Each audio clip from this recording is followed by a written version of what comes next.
कि प्रवक्ता जी की मां और मौसी इस मंच पर विराजमान है।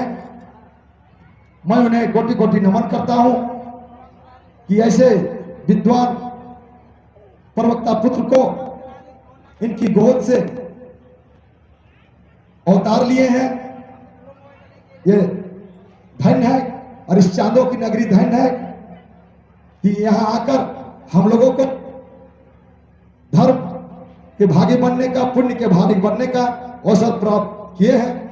श्री भागवत भगवान की है आरती, पापियों को पाप से तारती। श्री भागवत भगवान की है आरती, पापियों को पाप से तारती। स्वागत है आप सभी भक्तजनों का आज की पावन कथा में, जो आपकी व्यथा को मिटा रही है, दूर कर रही है। ऐसी भगवान की पावन कथा में जो हम सभी जीव मात्र की कल्याण की ओर बढ़ा रही है, ऐसी भगवान की पावन कथा में हम लोग डुबकी लगा रहे हैं। जब आप भागवत जी की कथा सुनते हैं तो निश्चित ही आपको ये 3 चीजें अवश्य ही प्राप्त हो जाती हैं। पहला भक्ति। राधे राधे। भास्कर नायक के द्वारा व्यासपीठ पर 105 रुपए का अंकित भगवान ने स्वस्थ रखें या बोल भास्कर नायक। श्रीमान भास्कर नायक जी की ओर से 105 रुपए की दान के लिए, सेवा के लिए बहुत बहुत धन्यवाद। बोलिए भक्तवत्सल भगवान की। भागवत जी की कथा सुनने से आप लोगों को, हम लोगों को यह 3 चीजें अवश्य ही निश्चित ही प्राप्त हो जाती हैं। पहला भक्ति, दूसरा ज्ञान और तीसरा जो संसार के प्रति हमारा मोह है, अटैचमेंट है, लगाव है, वो धीरे धीरे कम हो करके भगवान के प्रति बढ़ जाता है। भगवान के प्रति बढ़ जाता है वैराग्य तत्व। इसलिए भगवान की कथा सुनते रहिए, भगवान का चिंतन करते रहिए। यदि भगवान की कथा आप करेंगे, भगवान में मन लगाएंगे, तो भगवान कभी ना कभी तो परीक्षा लेते ही हैं अपने भक्तों की। परीक्षा तो अवश्य ही लेंगे भगवान। जैसे भगवान ने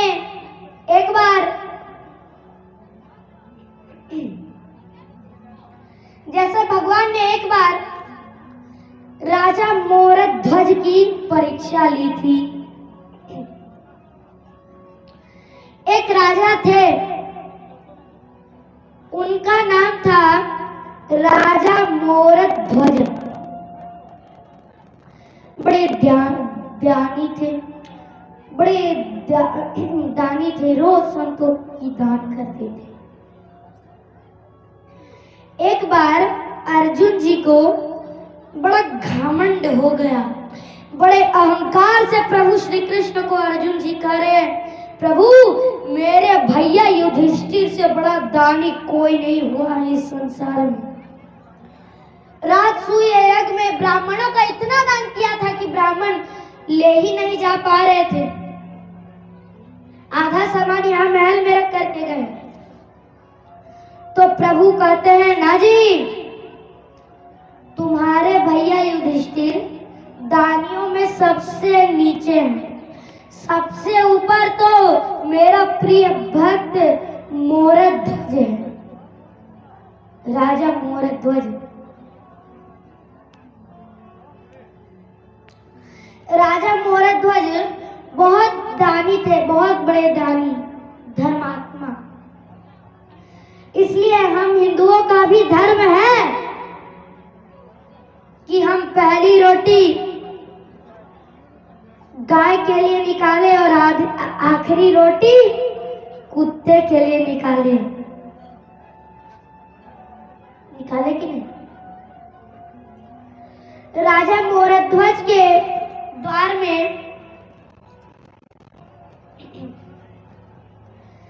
जितने भी ब्राह्मण आते थे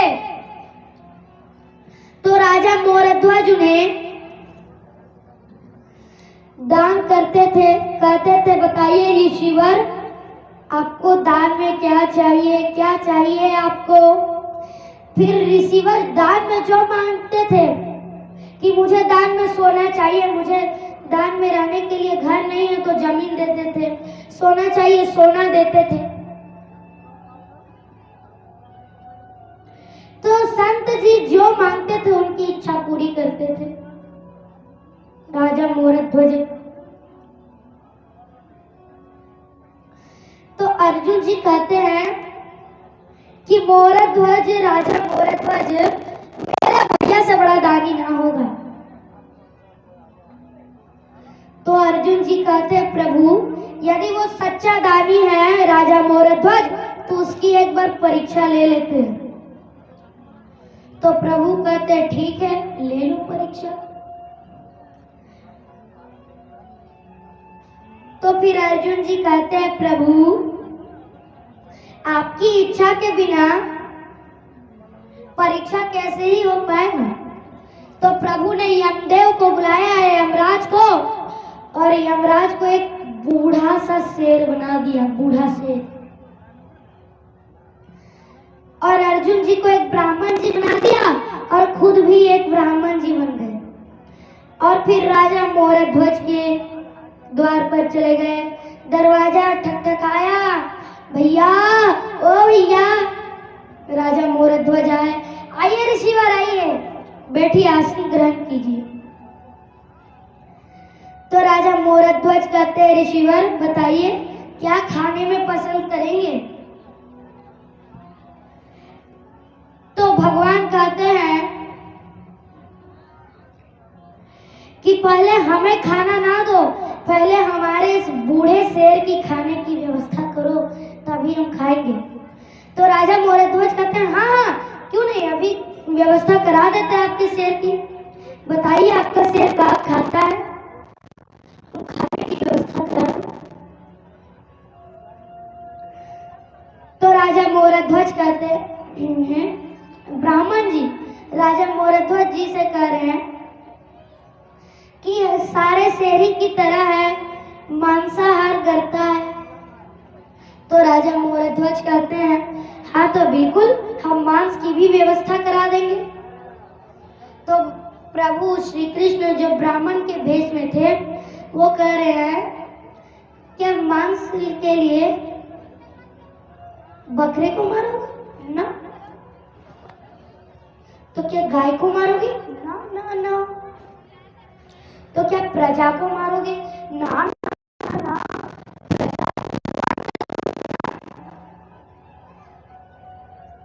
प्रजा को क्यों मारो, तो कहा तो फिर किसकी मांस दोगे। तो उन्होंने कहा कि मेरा मांस है ना, हम अपना मांस दे देंगे, अपना हाथ का मांस, मेरा पेट बड़ा है पेट का मांस दे देंगे। तो अब परीक्षा ले रहे थे तो परीक्षा भी थोड़ी कठिन होनी चाहिए। तो कहा ब्राह्मण देव ने राजा मोरध्वज से न नहीं आपका मांस हमारा शेर ना खा पाएगा। क्यों, क्योंकि हमारा शेर बूढ़ा है, उसके दांत अभी बहुत कमजोर है, आपका मांस अभी अब बूढ़े हैं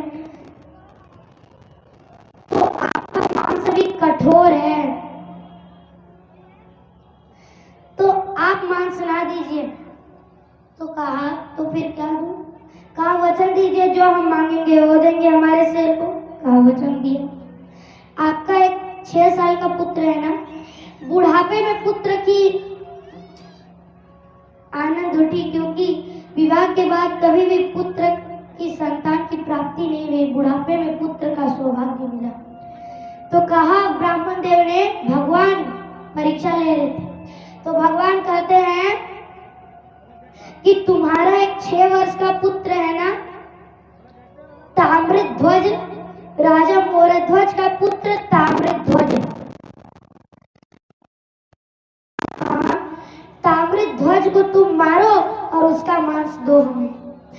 आसानी से 2 टुकड़े करो अपने पुत्र के और हमारे शेर को दो खाने के लिए। अब राजा मोरध्वज चिंतित में पड़ गए। राजा मोरध्वज को यह चिंता नहीं थी कि हमारा पुत्र मर जाएगा। राजा मोरध्वज को यह चिंता थी कि पुत्र को मरने की चाहत नहीं है। पुत्र को यदि जबरदस्ती मारेंगे तो बाल हत्या का पाप लगेगा।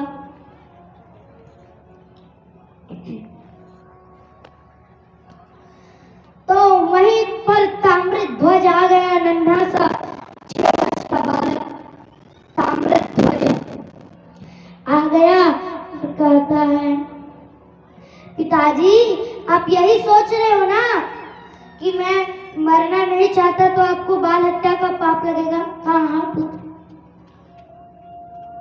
तो देखिए वहां की पुत्रों की धर्मता। तो कहते हैं पिताजी अभी बात धर्म की है, आप मुझे मार डालिए। आप और मैया मेरी माता लोग दोनों मिलके मुझे मार डालिए। तो राजा मोरध्वज तो मान गए, लेकिन पत्नी को कैसे मनाए? माँ अपने बच्चों को मारना चाहती है। माँ की ममता कैसे दूर करें, कैसे मनाए? तो वहां की पुत्र और पत्नी कैसी है देखिए। वहां की पत्नी भी ऐसी है कि पत्नी कहती है, स्वामी अभी बात धर्म की है तो मैं सज हूँ पुत्र को मारने के लिए, क्योंकि धन एक बार गया तो वापस आ जाएगा, लेकिन धर्म एक बार चला गया तो वापस लौट करके ना आ जाएगा।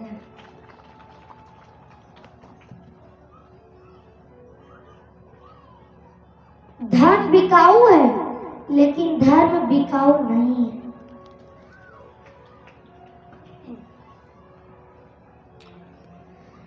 तो ताम्रध्वज को पति पत्नी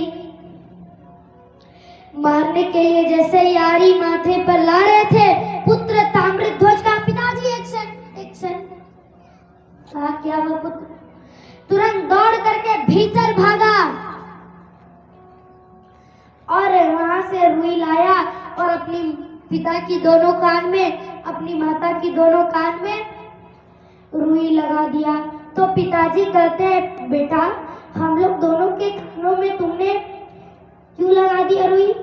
तो ताम्रध्वज ने कहा, पिताजी यदि आप हमको काटेंगे आप लोग दोनों तो मुझे दर्द देगा, तो चीखने की आवाज आएगी तो आप प्रहार करना बंद कर देंगे, इसलिए आरी चलती चाहिए, आपको मेरी चीखने की आवाज ना आए, इसलिए मैं रुई लगा दिया।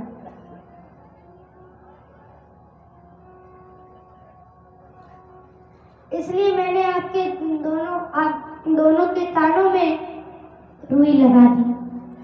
तो मारने के समय पत्नी की आंखों से आंसू आ गए। दोनों काट रहे हैं, कभी खून की पिचकारी पिता के मुख पर छिटक रही है, कभी खून की पिचकारी माता के मुख पर, और अपने पुत्र को चीर डाला 2 टुकड़ों में और दे दिया संत जी को, लीजिए संत जी अपने शेर को खिलाइए।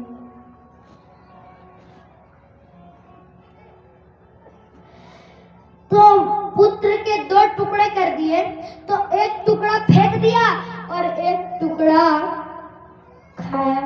तो पत्नी के आंखों में आंसू आ गए। तो प्रभु करे, आप रोई क्यों? आप रोएगी तो हमारा शेर भोजन ना करेगा, आप क्यों रोई? तो पत्नी ने कहा, मैं इसलिए रोई क्योंकि आपने मेरे पुत्र का एक भाग फेंक दिया और एक ही भाग काम में रखा।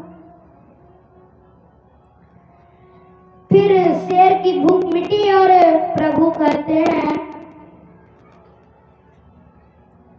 कि अब हमें भी भूख लग गई है, हमें भी खाना दो। तो खाना दिया। रोटी का एक को जैसे ही मुंह में लेने जा रहे थे, तुरंत थूक दिया और वहां से जा रहे हैं। तो राजा मोरध्वज कहते हैं, प्रभु महात्मा कहाँ जा रहे हैं, अन्न तो ग्रहण कर लीजिए। तो प्रभु कहते हैं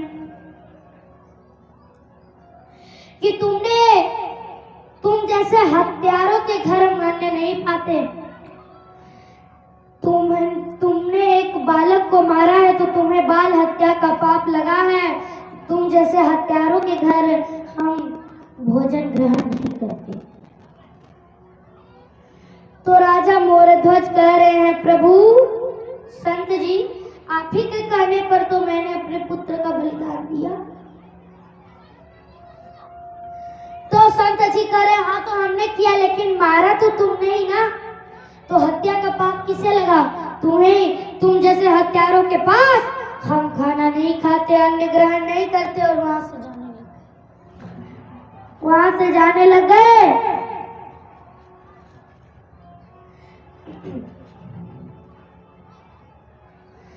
तभी वहां राजा मोरध्वज रो पड़े, हे विधाता ये कैसी परीक्षा है विधाता, इन संत जी के ही कहने पर तो मैंने अपने पुत्र का बलिदान दिया, लेकिन बात सही है मैंने तो हत्या की, तो हत्यारा नहीं कहलाया। हे विधाता मुझसे कितनी बड़ी गलती हो गई विधाता।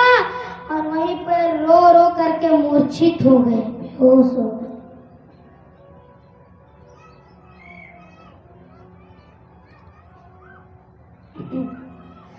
फिर जब मूर्छित अवस्था से उठे तो कह रहे, हे विधाता मेरे पुत्र जैसा था वैसा ही लौटा दो। और जैसे ही संत जी को देखा, दोनों ब्राह्मण जी को, तो प्रभु चक्र शंख तिलक गदा, शंख चक्र गदा लिए हुए खड़े हैं और अर्जुन जी की आंखों से झरझर आंसू निकल रहे हैं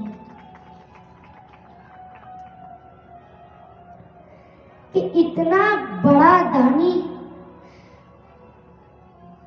तो राजा मोरध्वज के पुत्र फिर से जीवित हो गया, कहता है पिताजी।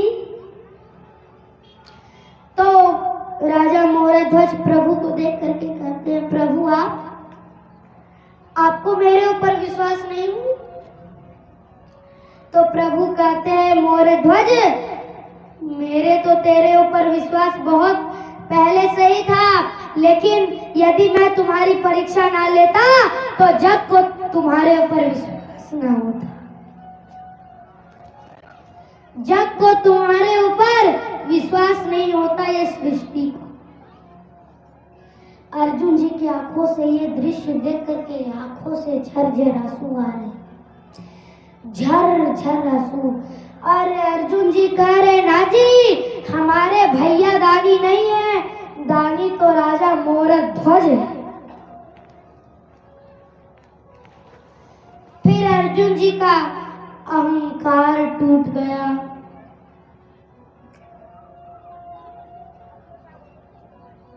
तो राजा मोरध्वज कितने बड़े दानी थे, इसलिए भगवान एक या दो बार तो परीक्षा लेते ही हैं, एग्जाम जरूर लेते हैं। यदि उस एग्जाम में पास हो गए तो ठीक है, यदि फेल हो गए तो फिर बात बिगड़ जाएगी। बोलो मेरी माँ बिगड़ेगी नहीं बात।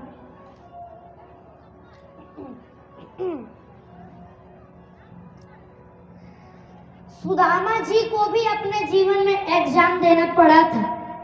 सुदामा जी भगवान के कितने परम मित्र थे, भक्त थे, तब पर भी सुदामा जी के जीवन में खाने तक की रोटियां नहीं थी। सुदामा जी के जीवन में खाने तक की रोटियां नहीं थी और भगवान का भजन करते थे। और सुदामा जी ने अपने जीवन में प्रभु श्री कृष्ण से कोई भी शिकायत नहीं की, ये भी शिकायत ना की कि मैं तुम्हारा इतना बड़ा भक्त हूँ, इतना भजन करता हूँ, लेकिन तुमने मुझे दिया ही था, ये सब ना कहा। सुदामा जी ने कुछ भी नहीं कहा है तो सिर्फ श्री कृष्ण ही कहा है।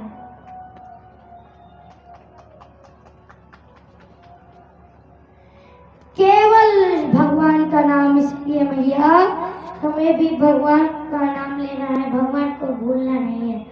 इसलिए मैया आप भी कहो है नाथ मैं आपको कभी भूलूं नहीं। कहो कहो।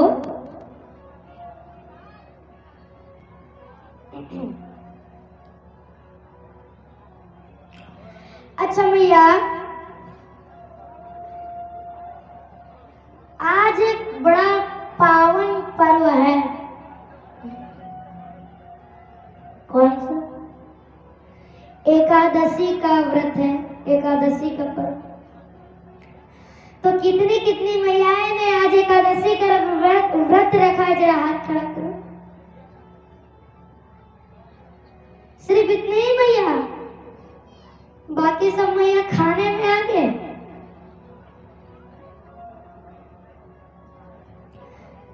खूब भरपेट दो दो थाली चावल खा करके आई हो, खाई हो? अरे आज एकादशी का व्रत है। यदि एकादशी के व्रत में जो भी चावल का एक दाना ग्रहण कर लेता है वो चावल का एक दाना एक कीड़े के बराबर रहता है। और भैया आप लोग भर भर थाली कीड़े खा करके आए हो।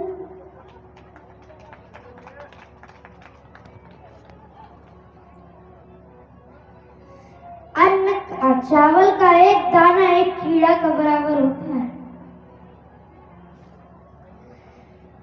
एकादशी का व्रत रखो।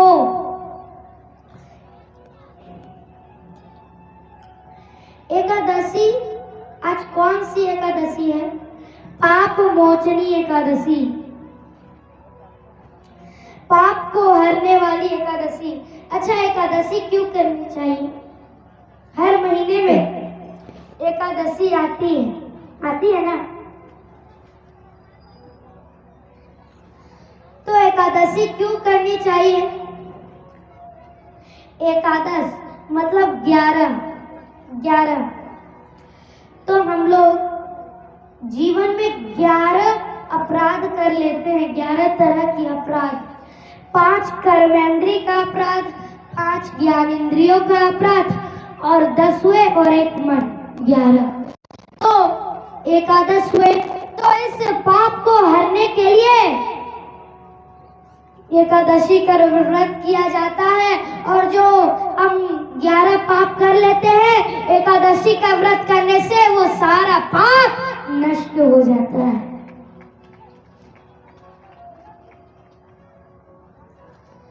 सारा पाप नष्ट हो जाता है।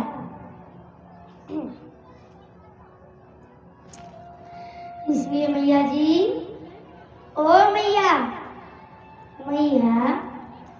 एकादशी का व्रत रखा करो। और पाप को हरती है एकादशी और आज पाप मोचनी एकादशी भी है। तो आज जो जो एकादशी की होगी माताएं उनकी पाप नष्ट हो गई। एकादशी का व्रत करनी चाहिए। अच्छा ये बताओ मैया जी, ओ मैया ये बताओ सबसे श्रेष्ठ व्रत कौन सा? एकादशी का व्रत है सबसे श्रेष्ठ व्रत। यदि आप अपने जीवन में कोई व्रत करो या ना करो लेकिन एकादशी का व्रत जरूर करना, क्योंकि सबसे इंपॉर्टेंट व्रत है एकादशी। एकादशी का व्रत करनी चाहिए। अच्छा अब यहाँ पे प्रश्न ये आया कि कितने से कितने वर्षों तक, कितने से कितने आयु तक एकादशी का व्रत किया जा सकता है? लोगों को यही शंका बड़ी होती है कि क्या जवान आदमी एकादशी का व्रत कर सकते हैं, औरतें कर सकती है, लड़कियां कर सकती है, बूढ़े कर सकते हैं एकादशी का व्रत, और क्या छोटे बच्चे कर सकते हैं? छोटे से बचपन की 8 वर्ष आयु से लेकर के वृद्ध अवस्था में 85 वर्ष वर्ष तक, 8 वर्ष से वृद्ध अवस्था 85 वर्ष तक आप एकादशी का व्रत कर सकते हो। और यदि एकादशी के व्रत में कोई माताएं सहन नहीं कर सकती तो रोटी खाओ, रोटी खा करके रहो, फल खा करके रहो, रोटी फल, सिर्फ अन्न चावल ना खाना। रोटी खा सकते हो लेकिन चावल ना खाना, रोटी फल खा सकते हो लेकिन चावल नहीं खाना, ठीक है? चावल ना खाना, क्योंकि एकादशी के दिन अन्न का एक दाना, चावल का एक दाना एक कीड़े का बराबर होता है। कभी कभी ना एकादशी 2 बार लग जाती है, तो पहले वाली करे या दूसरे वाली। शास्त्रों में लिखा है यदि 2 बार पड़ जाती है एकादशी तो दूसरी बार वाली करनी चाहिए। एकादशी ना द्वादशी युक्त में करनी चाहिए, ना कि 10वीं युक्त में। जो भी 10वीं युक्त में एकादशी का व्रत करता है उसका कुल, उसका वंश नष्ट हो जाता है, विध्वंस हो जाता है। माता गांधारी ना, माता गांधारी 10वीं युक्त की एकादशी करती थी, इसलिए उसका सारा कुल वंश विध्वंस हो गया, नष्ट हो गया कि नहीं? इसलिए द्वादशी युक्त एकादशी माता कुंती ने किया। माता कुंती किया करती थी द्वादशी युक्त एकादशी, तो उनके जीवन में सुख ही सुख है। बोलो,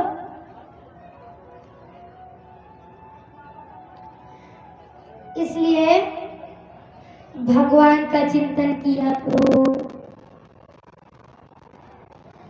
बोलिए भक्तवत्सल भगवान की जय,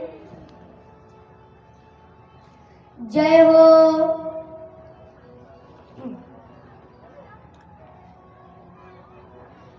सुदामा जी ने अपने सारे कष्टों को सहा है। कभी कभी तो बच्चों को भी भूख सुलाना पड़ जाता था। हर कष्टों को सहा है सुदामा जी ने। कोई कोई भक्त ऐसे होते हैं ना भगवान के कि जरा सा कष्ट आया तो भगवान को भूल जाते हैं। जैसे मान लीजिए राम राम जप रहे, राम राम कीर्तन कर रहे, जरा सा कष्ट आ गया, कहते हैं अरे राम जी तो है ही नहीं। जरा सा कष्ट आ गया तो राम जी पर उंगलियां खड़ी कर देते हैं। भक्त ना 2 प्रकार के होते हैं। भक्त कितने प्रकार के होते हैं? 2 प्रकार के होते हैं। एक प्रकार का जो जितनी भी गंभीर परिस्थिति आए, कष्ट आए तो आए, आने दो, वो भगवान को भूलते नहीं। और एक ऐसे होते हैं जो जरा सा कष्ट आ जाए भगवान को भूल जाते हैं।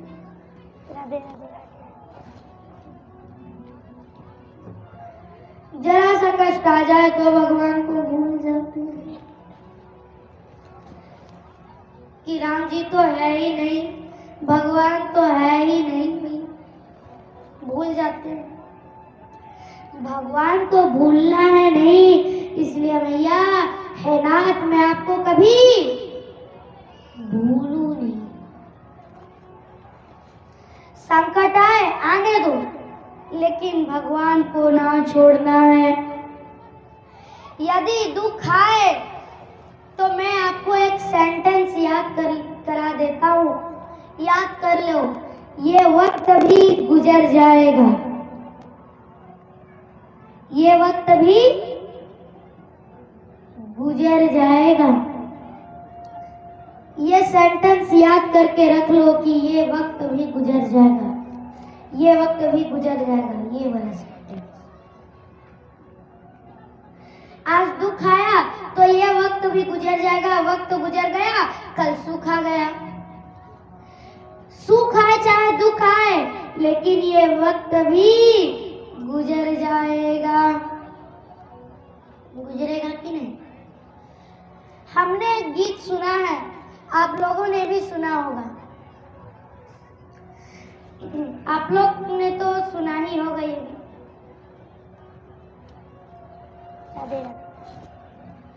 ये गीत आप लोगों ने भी सुना होगा, हमने एक गीत सुना है। मेला दिलों का आता है एक बार, आके चला जाता है। मेला दिलों का आता है, एक बार आके चला जाता है। उसी प्रकार ये जीवन क्या है? ये जीवन भी एक मेला है। यहाँ जगह जगह में मेला लगी हुई है, लगी है ना मेला। ये मेला देख लो, एक बार आता है फिर आके चला जाता है। उसी प्रकार ये शरीर आता है, आके फिर से ये शरीर को जहां से आए हैं वहां चला जाता है। ये मेला तो हमेशा रहेगा, लेकिन हम और आप हमेशा ना रहेंगे, हमेशा नहीं रहेंगे। मेला तो हमेशा ही रहेगा, लेकिन हम और आप हमेशा नहीं रहेंगे। बोलो, हमेशा रहेंगे? नहीं रहेंगे। इसलिए भगवान की चिंतन किया करो। एक संत जी चौराहे से गुजर रहे थे, चौराहे से गुजर रहे थे संत जी।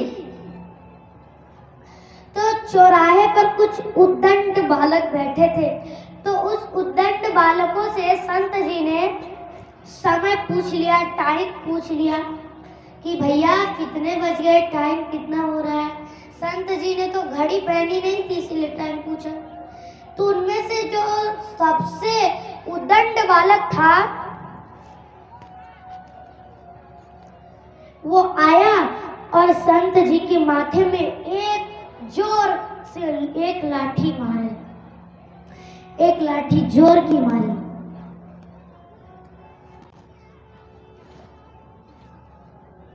तो उस उद्दंड बालक ने कहा, बताइए बाबा कितनी लाठी पड़ी? एक। बाबा कहते एक लाठी पड़ी। हाँ, तो 1 बज गया। जोर का एक लाठी मारी थी, 1 बज गया। तो बाबा वहीं पर झूम झूम के नाचने लगे, झूम झूम करके नाचने लगे, विधाता का शुक्रिया अदा करने लग गए कि हे विधाता तेरा शुक्रिया, हे विधाता तेरा शुक्रिया, तू कितना दयालु है। यह दृश्य देख कर उद्दंड बालक आश्चर्य हो गए। कहा, बाबा हमने तो आपको मारी और आप झूम झूम के नाच रहे हो, विधाता का भगवान को धन्यवाद दे रहे हो, क्यों? तो बाबा कहते हैं क्योंकि यदि मैं 1 घंटा पहले आता तो तुम मुझे 12 लाठी मारते। तो कहा मारता? तो मेरे विधाता ने 11 लाठियों से बचा लिया, एक ही लाठी में पूरा बात निपटा दिया। कितना दयालु है मेरा विधाता कि मुझे 1 घंटा बाद लाया, लेकिन ये 1 घंटा पहले आता तो मुझे 12 लाठी पड़ जाती। इसलिए 12 लाठियों से पहले एक ही लाठी में निपटा दिया बात, 11 लाठी बज गई। इसलिए हर परिस्थिति में भगवान को धन्यवाद किया करो। सुख आए तब पर भी धन्यवाद करो और दुख आए तब पर भी धन्यवाद करो। यदि कोई आपकी मदद करता है तो ये ना समझो कि वो हमारी मदद किया है, ये समझो कि भगवान ही किसी रूप में आकर के हमारी मदद की है, क्योंकि उनकी ही मर्जी हुई तभी ना वो आपकी मदद किया, नहीं तो उनकी मर्जी के बिना तो एक पत्ता भी ना हिलता। बोलो, हिलता है? नहीं हिलता। इसलिए संकट आए आने दो, विपत्ति आए आने दो। कितना संकट आया सुदामा जी के जीवन में, कितना संकट आया नरसिंह मेहता के जीवन में, कितना संकट आया मीराबाई के जीवन में। बोलो, लेकिन उन्होंने सारे कष्टों को सहा, भगवान को छोड़ा ना है। इसलिए भैया आप भी कहो, है नाथ मैं आपको कभी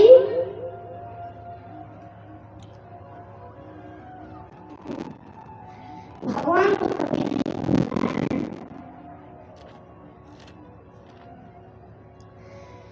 एक मेडिकल का दुकान रहता था, मेडिकल स्टोर।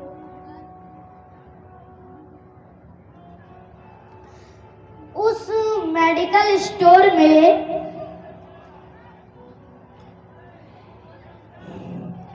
एक पिताजी बैठा करते थे। उसका एक जवान बेटा था, तो वो पिताजी अपने दुकान में एक भगवान श्री कृष्ण की तस्वीर लगाए हुए थे।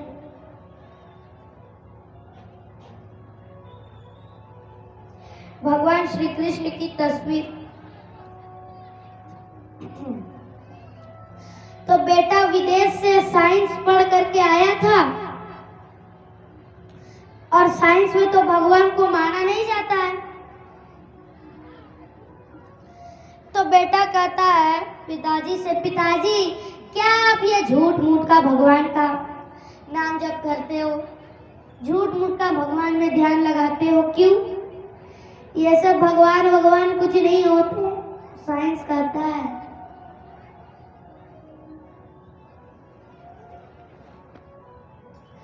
तो पिताजी कहते हैं, पुत्र जहां तुम्हारा साइंस का फार्मूला भी ना काम करे, वहां मेरा कन्हैया काम करता है।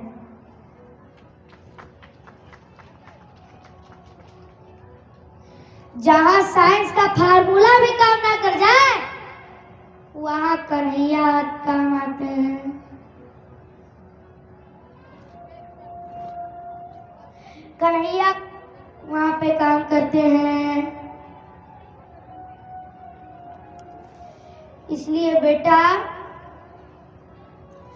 तुम भगवान पर विश्वास नहीं करते हो, लेकिन भगवान पर तुमको विश्वास करना होगा। भगवान पर विश्वास डालने के लिए भगवान को एक बार इस्तेमाल करके देखो, फिर विश्वास करना। कंपनी वाले जैसे कहते हैं, पहले इस्तेमाल करें फिर विश्वास करें।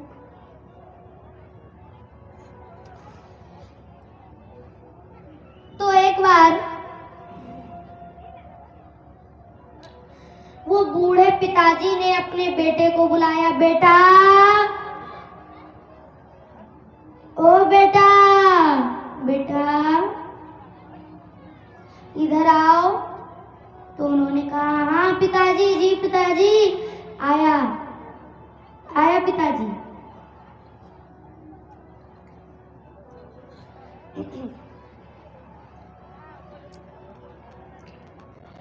और आया पिताजी कहते हैं, पुत्र अब हम वृद्ध अवस्था में आ चुके हैं, तो यदि हम कभी भी मर जाए तो हमें वचन दो, मेरी एक दो निवेदनों का कहना मानोगे, मेरी दो बातों की। क्या वचन दिया पिताजी? तो बाप कहता है, बेटा ये जो दुकान में ये जो दुकान में प्रभु श्री कृष्ण की तस्वीर है, प्रभु श्री कृष्ण की तस्वीर है, इसे तुम कभी हटाना मत बेटा। तो बेटा कहा, सोचता है बाप की इच्छा है, ठीक है। और दूसरा कहना माना कि बेटा जहां भी तुम्हारा साइंस का फार्मूला काम ना करे ना, तो वहां पे तुम इस विधाता को आजमा करके देखना, यदि भगवान तुम्हारा काम कर देंगे तो भगवान की भक्ति करना। तो बेटा बोलता है ठीक है। और फिर कुछ दिनों के बाद पिताजी भी पधार गए, चल वसीम। तो अब उस मेडिकल के कुर्सी पर बेटा बैठा। उस लड़के की पत्नी बच्चे भी हो चुके थे।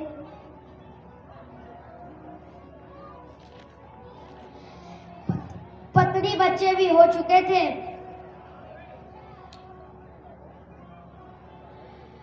तो एक दिन बेटा अपने दोस्तों के साथ ताश खेलने में मग्न था, ताश खेल रहा था।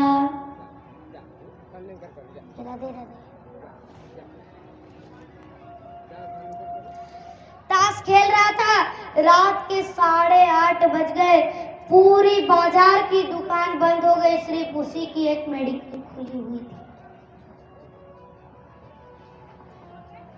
वो भी मेडिकल की शटर आधी लगी हुई थी, आधी खुली थी। तो उसी समय वहां पर एक बूढ़ी अम्मा बीमार हो जाती है। उस बूढ़ी अम्मा का एक नन्हा सा बालक था, 6 वर्ष का बालक था, 6 वर्ष का बालक। तो वहीं पड़ोस में ही एक डॉक्टर साहब रहते थे। डॉक्टर साहब को बुलाया, डॉक्टर साहब पता नहीं मेरी माँ अचानक से बीमार पड़ गई, जरा देख लीजिए।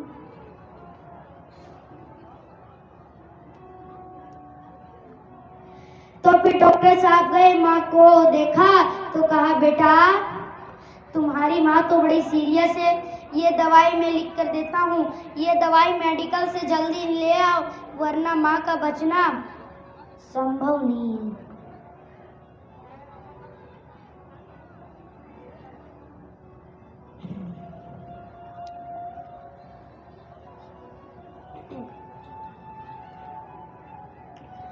तो माँ ने बेटे से कहा बेटा वहां पर पैसे पड़े, जाओ मेडिकल से दवाई ले आओ।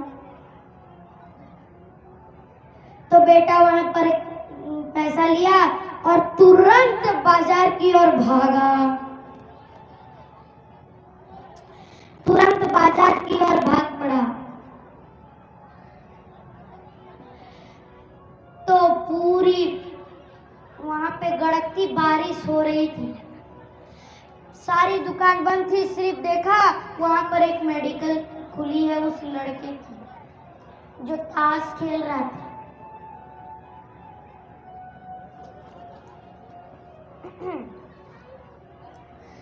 तो उस बच्चे ने कहा भैया मेरे बेटे के, मेरी माँ के अलावा कोई और नहीं है इस घर में, इसलिए ये दवाई दे दीजिए वरना मेरी माँ मर जाएगी। क्या दे रही है? वरना मेरी माँ मर जाएगी। तो वो दवाई वहीं पर टेबल में रखी हुई थी। तो ताश की पर्ची में वो देख रहा था, टेबल से दवाई लिया, हाँ लो। बेटा ले लिया, तुरंत घर की ओर भागा, पैसा वहीं पर रख दिया। और फिर जब उठा तो देखा अरे दवाई तो यही रही, गलती से वहां पर एक चूहे मारने की दवाई भी थी, हमने तो गलती से उस बच्चे को चूहे मारने की दवाई दे दी। अब हमारे चलते एक बच्चे की माँ मर जाएगी। अब पत्ते पर ध्यान था, उस व्यक्ति को पता था कि ये दवाई कितनी महत्वपूर्ण है। अपने दोस्तों को तुरंत वहां से से भगाया, अरे भाग यहाँ से, तुम लोगों के चलती एक नादान बच्चे की मां मर जाएगी। तो फिर दुकान की बाहर झांका कि वो बालक है, लेकिन बालक तब तक चला गया था। किस कॉलोनी में आया, किस कॉलोनी में चला गया, किस घर में था, किस घर में चला गया, किस गली से आया था, किस गली में चला गया, पता नहीं, पता ही नहीं किस गली में से आया, किस गली में चला गया।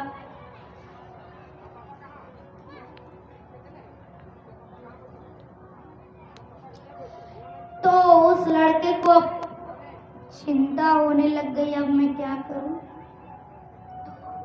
तो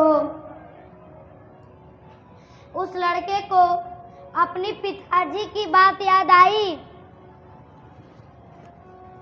कि हमारे पिताजी ने तो कहा था कि विधाता के ऊपर एक खुदा, एक बार तो विश्वास करके ही देखना होगा। तो विधाता को कहा, हे विधाता, वैसा तो मैं आपको मानता नहीं, लेकिन आप सच में हो तो मेरी इस कष्ट को दूर करो, मुझे पता बताओ उस बालक का घर का, नहीं तो उस बालक को ही यहाँ पे बुलवाओ। तो भगवान की कृपा देखिए, वो बालक फिर से उस मेडिकल में आ गया और रोता हुआ कहता है, भैया क्या ये दवाई फिर से मिल जाएगी क्या, क्योंकि बारिश हो रही थी, मैं दौड़ दौड़ के आ रहा था घर, तो मेरा पैर कीचड़ में फिसल गया और मैं गिर गया, तो दवा की शीशी मेरे हाथ से गिर गई और वहां पत्थर में जा करके गिर गई और टूट करके गिर गई। तो मुझे लगा कि आप दवा दोगे कि नहीं, इसलिए मैं फिर से दौड़ के आ गया। तो उस लड़के ने अपनी आंसू पोंछी और उस 6 वर्ष के बालक को अपने गोद में लिया और वो दवाई लेकर के गया और उसकी माँ का हॉस्पिटल में एडमिट किया और उसकी इलाज बचाई। तब से वो विधाता पर विश्वास करने लग गया। देखो विधाता की चमत्कार। फिर अगले दिन से वो जब दुकान खुला तो उसका अगला नया शुभारंभ था, नया दिन था। इसलिए मैया, ओ मैया जी, ओ मैया, मैया जी, भगवान पर विश्वास रखना चाहिए। फिर अगले दिन से वो भगवान के चिंतन में लग गया। भगवान के भजन में ही लग गया।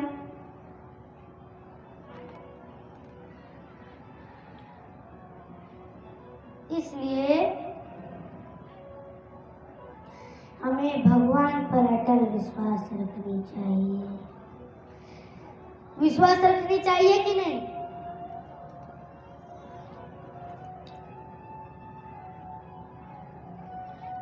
विश्वास रखनी चाहिए।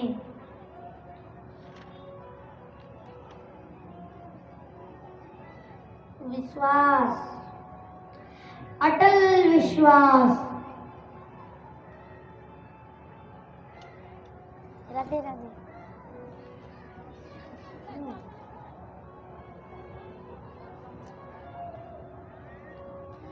बोलिए भक्त वत्सल भगवान की।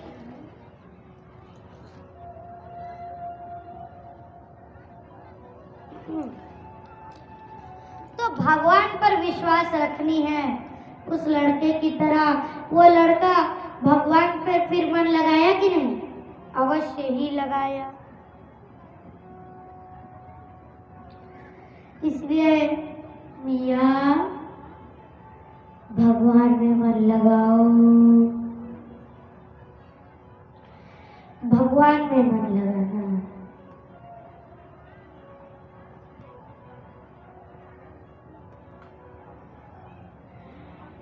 भगवान में मन लगाना।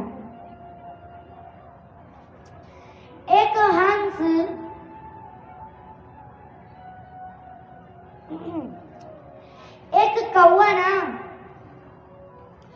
एक कौवा बड़ा रो रहा था।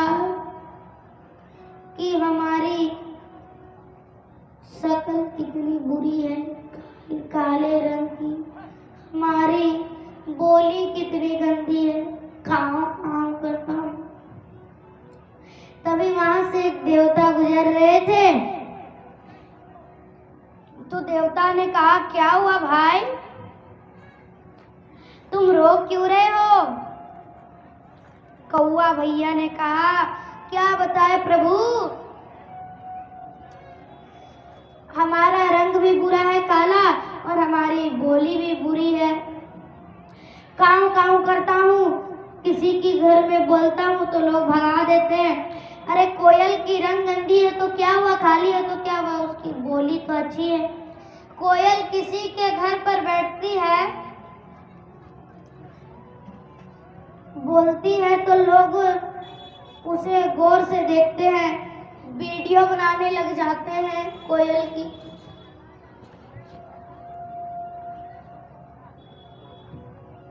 वीडियोएं बनाने लग जाते हैं और मैं तो काम काम करता हूँ, लोग मुझे भगा देते हैं। तो प्रभु कहते हैं, अच्छा ये बताओ तो तुम किसकी तरह बनना चाहते हो? बोलो, तुम किसकी तरह बनना चाहते हो? तो कौवा कहता है, मैं हंस की तरह बनना चाहता हूँ, क्योंकि हंस के अंदर सर्वगुण संपन्न है। वो गोरा भी है और ठीक भी है, उसका रंग भी सफेद है, अच्छा दिखता है।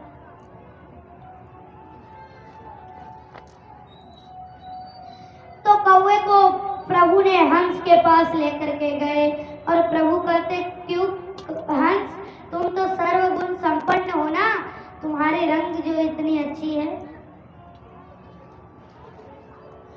तो हंस कहता है, ना जी प्रभु, हमारे अंदर सर्व संपन्न गुण ना है, क्योंकि हम सिर्फ मानसरोवर में ही रहते हैं, नहीं तो पहले हम तालाबों में रहते थे, अभी तालाब तो है ही नहीं। यदि अभी हम कहीं पर रहे तो लोग हमें मार डालते हैं, कैद कर लेते हैं, नहीं तो हमें बाण मार देते हैं, जैसे हम मर जाते हैं। तो हमारे हंस के कुल को बचना बहुत संकट है, फिर हमारे हंस के कुल मरते ही रहते हैं।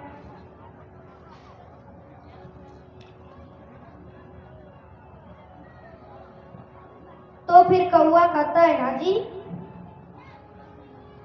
हंस तो सर्वगुण संपन्न ना है। तो प्रभु कहते हैं, तो अब तुम किसकी तरह बनना चाहते हो?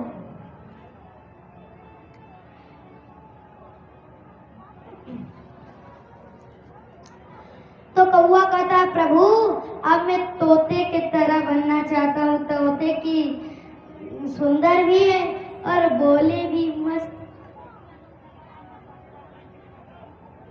बोली भी सुंदर है।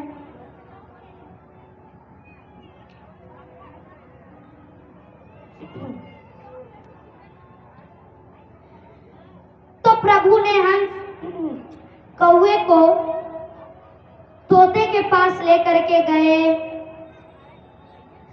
तोते के पास लेकर के गए और कहते हैं, प्रभु तोते, तुम तो बड़े अच्छे हो, सर्वगुण संपन्न हो, तुम्हारी चेहरा भी अच्छी, रंग भी अच्छी और तुम्हारी बोली भी अच्छी।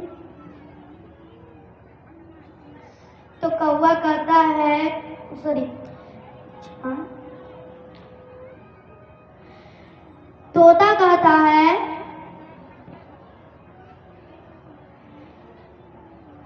कि ना जी कौवा, हम सुंदर है तो क्या हुआ, हमारे सुंदर ही तो गलत है। यदि हम सुंदर है तो लोग हमें पिंजरे में बंद कर लेते हैं, तुम कम से कम आजाद तो हो। तो कौवा समझ गया, ना जी, हम अपने जगह में बहुत अच्छे हैं, इसलिए हमें दूसरों की तरह ना बनना है। इसलिए भैया ये बताओ, क्या हम दूसरों की तरह बन पाते हैं? वो अलग, आप अलग, हमारे पड़ोसी अलग है और हम अलग हैं, क्या हम उनकी तरह बन पाएंगे? नहीं, उनकी तरह नहीं बन पाएंगे। इसलिए हम जहां हैं ठीक ही है। हम जैसी अवस्था में हैं ठीक ही अवस्था में हैं। अब भगवान ने गोवर्धन पर्वत को उठाया, गोवर्धन पर्वत को उठाया और अपने ब्रजवासियों की भरपूर रक्षा की, ब्रजवासियों की भरपूर रक्षा की। और भगवान ने दिखाया कि मैं अपने भक्तों के लिए पहाड़ भी उठाने को सज्ज हूं। भगवान कह रहे हैं कि मैं अपने भक्तों की रक्षा के लिए पहाड़ भी उठाने के लिए तैयार हूं।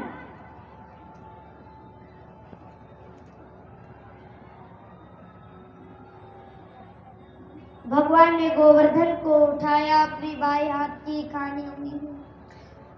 बोलिए गिरिराज चंद्र भगवान की जय हो।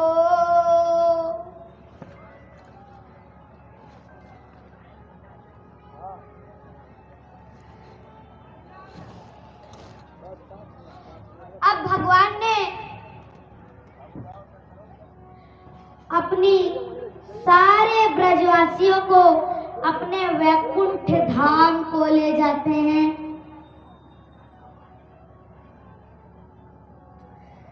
वैकुंठ धाम का दर्शन कराते हैं, लेकिन वैकुंठ धाम वृंदावन की तरह अच्छा नहीं था, क्योंकि वृंदावन की महिमा प्यारे कोई नहीं जाने, कोई नहीं जान पाते हैं वृंदावन की महिमा। हाँ, इन लोगों को सेट करने दीजिए, हम खत्म कर देंगे भजन के बाद है ना। हाँ, भजन भी दीजिएगा उसके बाद।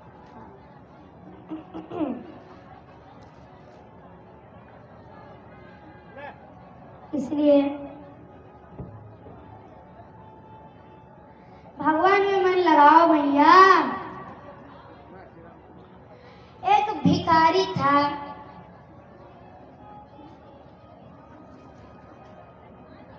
वो भीख मांगता था, तो अर्जुन जी से एक भीख मांगी, तो अर्जुन जी ने उसे एक सोने की पोटली दी, सोने की सिक्के की पोटली दी। तो सोचा कि अब बड़ा महल बनाएंगे, बन ठन करके रहेंगे। तब तक चोरों ने उसकी पोटली को चुरा ली। फिर अगले दिन फिर से अर्जुन जी से भीख मांगी, तो अर्जुन जी ने फिर से अब हीरा दे दिया। राधे राधे मैया।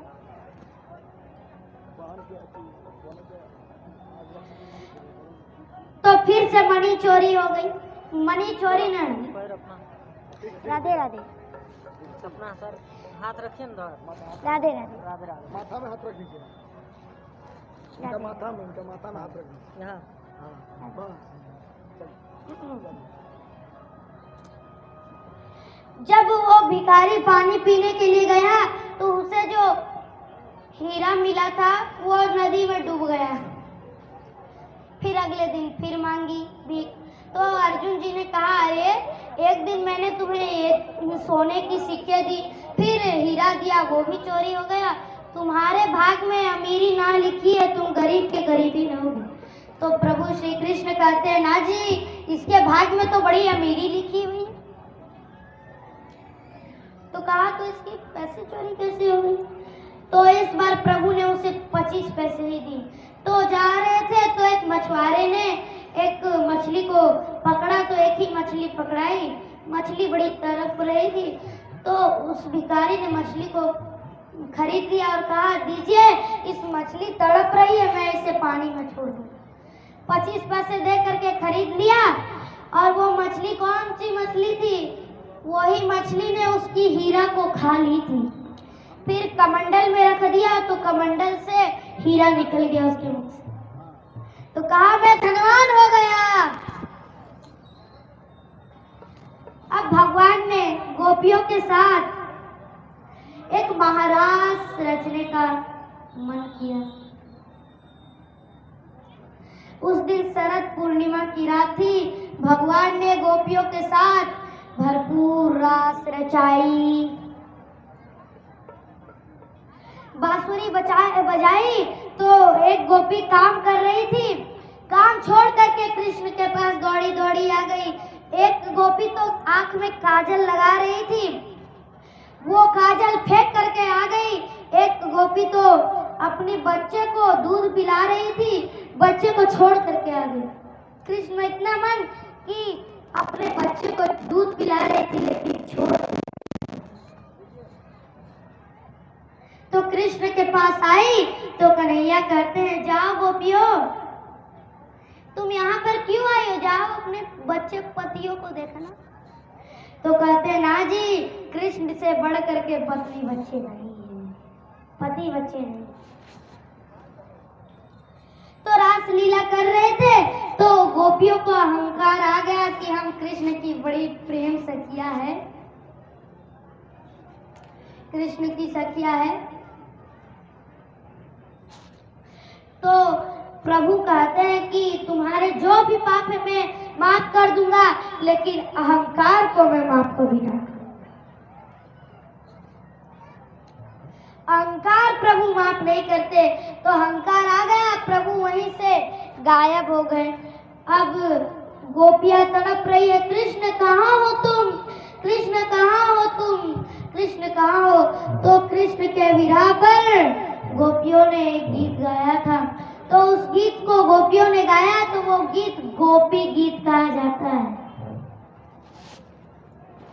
फिर सारे गोपी राधा रानी के पास आए तो सारे गोपी मन ही मन सोच रहे हैं, बोल रहे हैं, कृष्ण आपके चरण कितने कोमल हैं, आपके चरणों में कहीं चोट ना लग जाए।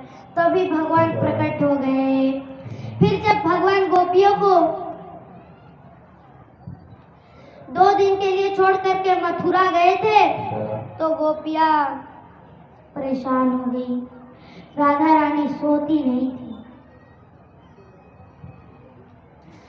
तो प्रभु ने उद्धव जी को भेजा, उद्धव तुम जाओ, जा करके गोपियों को बताओ कि तुम्हारा कृष्ण जल्दी ही आ जाएगा।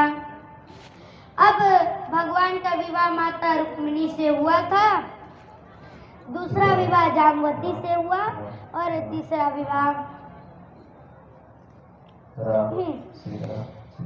सत्यभामा से हुआ। अब आगे की कथा कल की कथा में सुनेंगे। आइए आरती गाते हैं। आरती से पहले एक भजन का आनंद ले लेते हैं।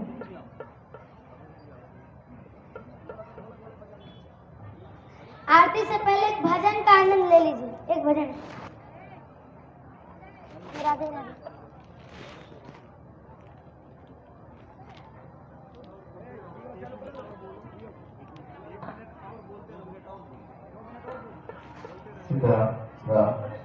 राम जय श्री राम, जय श्री राम। बोलिए भक्तवत्सल भगवान की जय हो। रामचंद्र भगवान की जय हो। गौ माता की जय हो। गंगा मैया की जय हो। राधे राधे। लक्ष्मी नारायण भगवान की जय हो।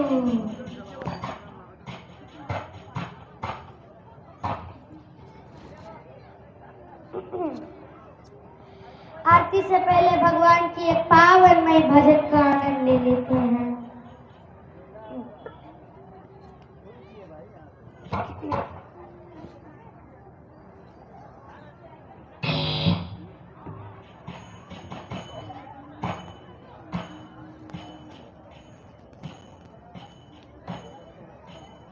जय श्री राम बाबा। राधे राधे। जय श्री राम।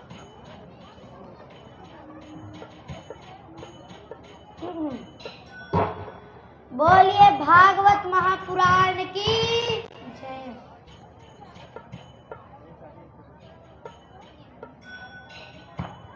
वृंदावन पावन धाम की जय।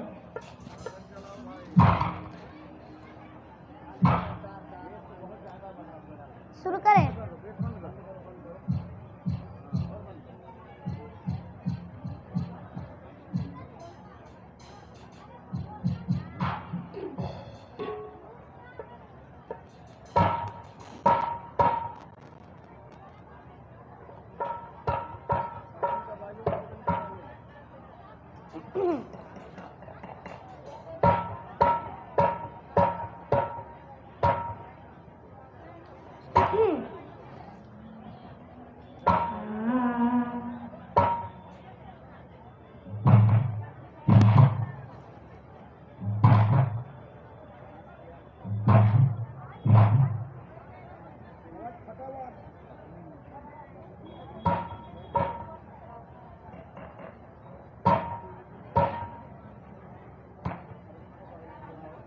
बोलिए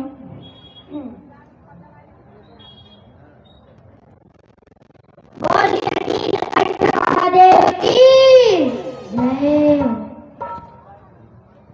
नमः पार्वती पते हर हर महादेव।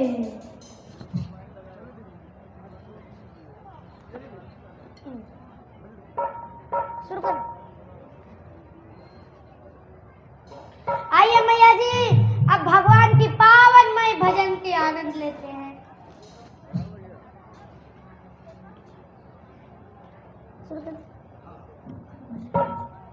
इतनी कृपा सावरे बनाए रखना, इतनी कृपा सावरे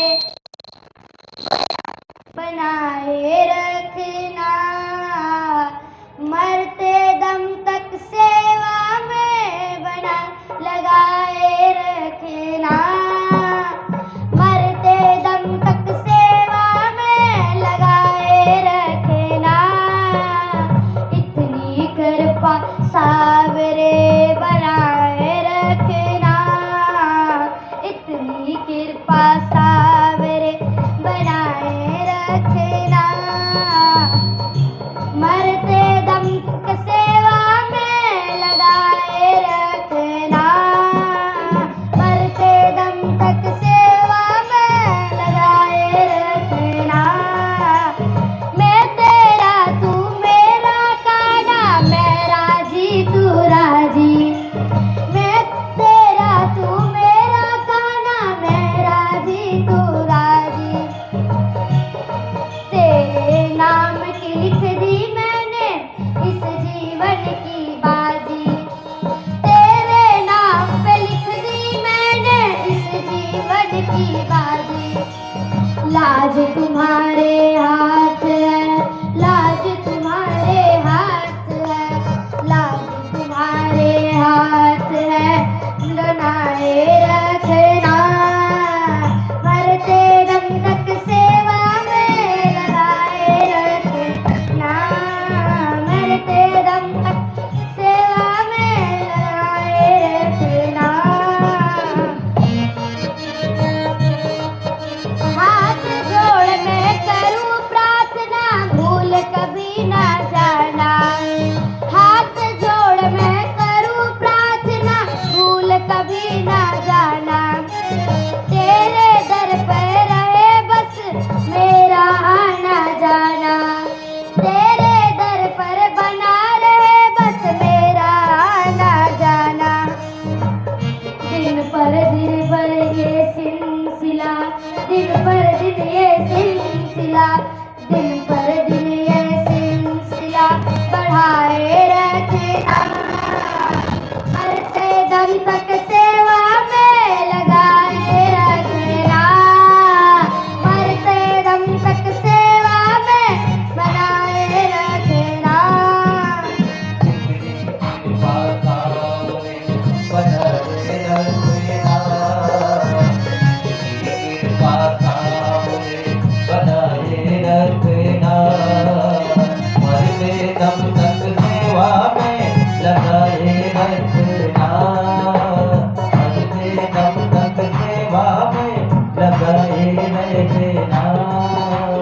मरते दम तक सेवा में लगाए रखना,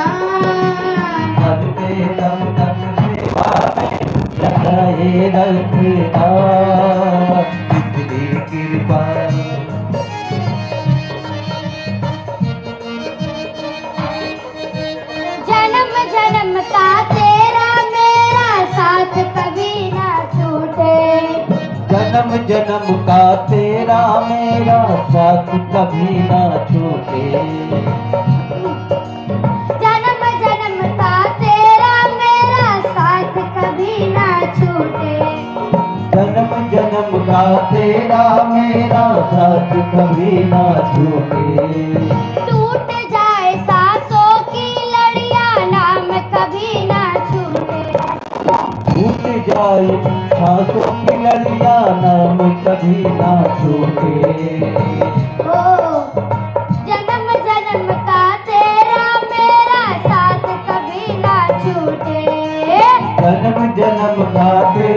मेरा साथ कभी ना छूटे। टूट जाए सांसों की लड़ियां, नाम कभी ना छूटे। टूट जाए सांसों की लड़ियां, नाम कभी ना छूटे। ओ गोदी में इस दास को, गोदी में इस दास को, गोदी में इस दास को बिठाए रखना। मरते दम तक सेवा में लगाए रखना। इतनी कृपा सावरे बनाए रखना। इतनी कृपा सावरे बनाए रखना। मरते दम तक सेवा में लगाए रखना। मरते दम तक सेवा में लगाए रखना। इतनी कृपा सावरे बनाए रखना। मरते दम तक सेवा में बनाए रखना। मरते दम तक सेवा में लगाए रखना। इतनी कृपा सावरे, इतनी कृपा सावरे बनाए रखना। मरते दम तक सेवा में बनाए रखना। मरते दम तक सेवा में लगाए रखना। मरते दम तक सेवा में लगाए रखना। मरते दम तक सेवा में लगाए रखना। मरते दम तक सेवा में लगाए रखना। आइए भैया जी, अब भगवान की पावनमय आरती करते हैं। जिन जिन माताओं को आरती उतारनी है भगवान की, वो यहाँ स्टेज में आ जाइए।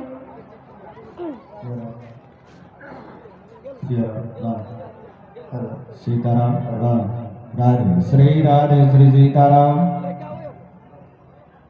हेलो राधे सीताराम सीताराम सीताराम सीताराम। हेलो हर हेलो सीताराम हेलो। हरि ओम हरि ओम। श्री लक्ष्मण नायक जी हरि ओम। हमारे दांतों से चल के श्री बढ़िया भाजपा नेता स्व समाज सेवी पधार चुके हैं। मैं उनसे आग्रह करता हूं कि कमेटी के सदस्यों के साथ हमारे बाल प्रवक्ता के समीप मंच पर आवे। प्रभु श्री राम का दर्शन करते हुए कमेटी के सदस्यों से निवेदन है कि बड़े भाई श्री लक्ष्मण नायक जी को प्रभु श्री राम का दर्शन कराते हुए, रामू जी प्रभु श्री राम का दर्शन कराते हुए उनको व्यास मंच पर लाने का कष्ट करें। सभी माताएं अपने स्थान से खड़ी हो जाएं।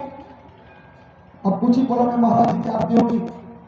श्री महेंद्र तिवारी जी जहां कहीं भी हो,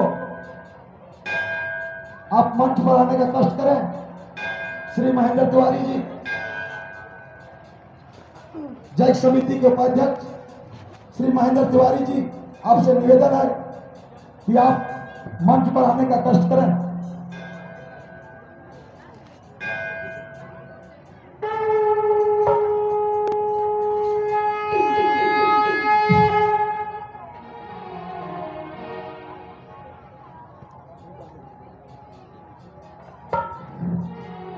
हरिओम।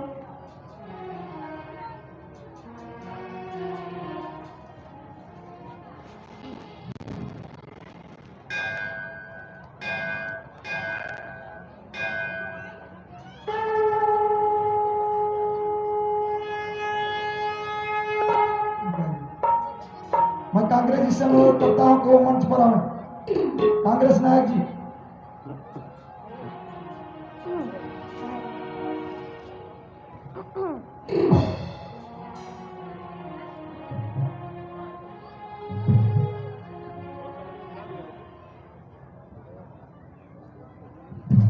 नरेश नायक जी से अनुरोध करूंगा कि हमारे बड़े भाई लक्ष्मण नायक जी पधार चुके हैं, आप उन्हें श्री राम का दुपट्टा पहनाकर सम्मानित करेंगे।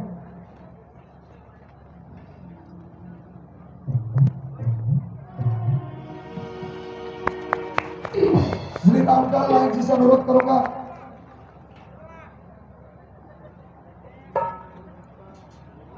कामेश्वर नायक जी, कामेश्वर नायक जी जहां कहीं भी हो,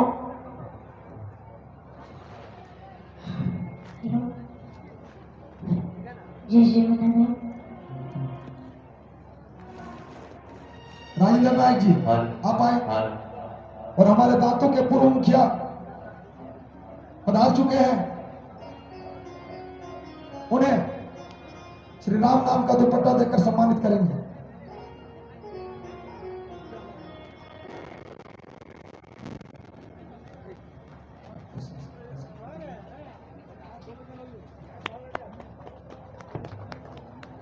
श्री कामेश्वर नायक जी आवे, हमारे बड़े भाई लक्ष्मण नायक जी को और एक बार इनके द्वारा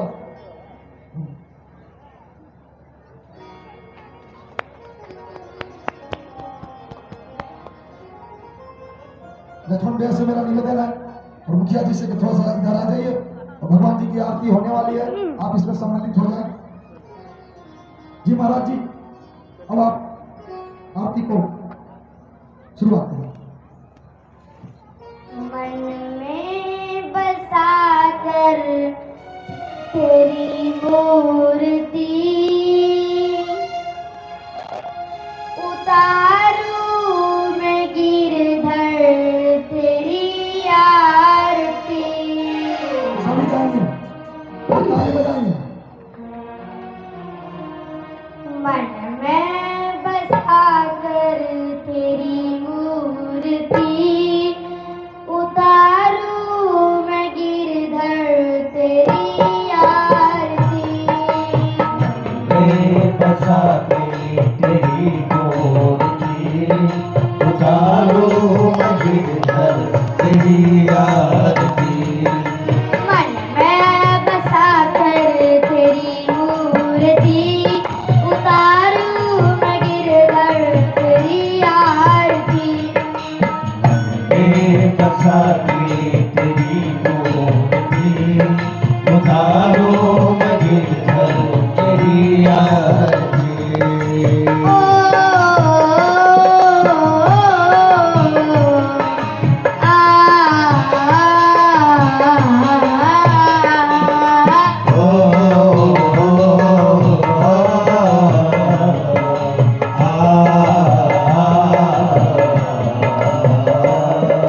करुण करो कष्ट हरो ज्ञान दो भगवन, भाव में फंसी आओ मेरी तार दो भगवन। करुणा करो कष्ट हरो ज्ञान दो भगवन, भाव में फंसी नाव मेरी तार दो भगवन। दर्द की दवा तुम्हारे पास है, दर्द की दवा तुम्हारे पास है। आज जिंदगी दया की है भीख मांगती। मैं बसा के तेरी मूर्ति उतारो गिरधर तेरी आरती। मन में बसा कर तेरी मूर्ति उतारूं मैं गिरधर तेरी आरती। मैं बसा के तेरी मूर्ति उतारो गिरधर तेरी आरती। मांगू तुझसे क्या मैं यही सोचूं भगवन, जिंदगी जब तेरे नाम कर दी अर्पण। मांग तुमसे जाम यही सोचो भगवन, जिंदगी जब तेरे नाम कर दी अर्पण। सब कुछ तेरा कुछ नहीं मेरा, सब कुछ तेरा कुछ नहीं मेरा। चिंता है तुझको प्रभु संसार की। मैं बसा के तेरी मूर्ति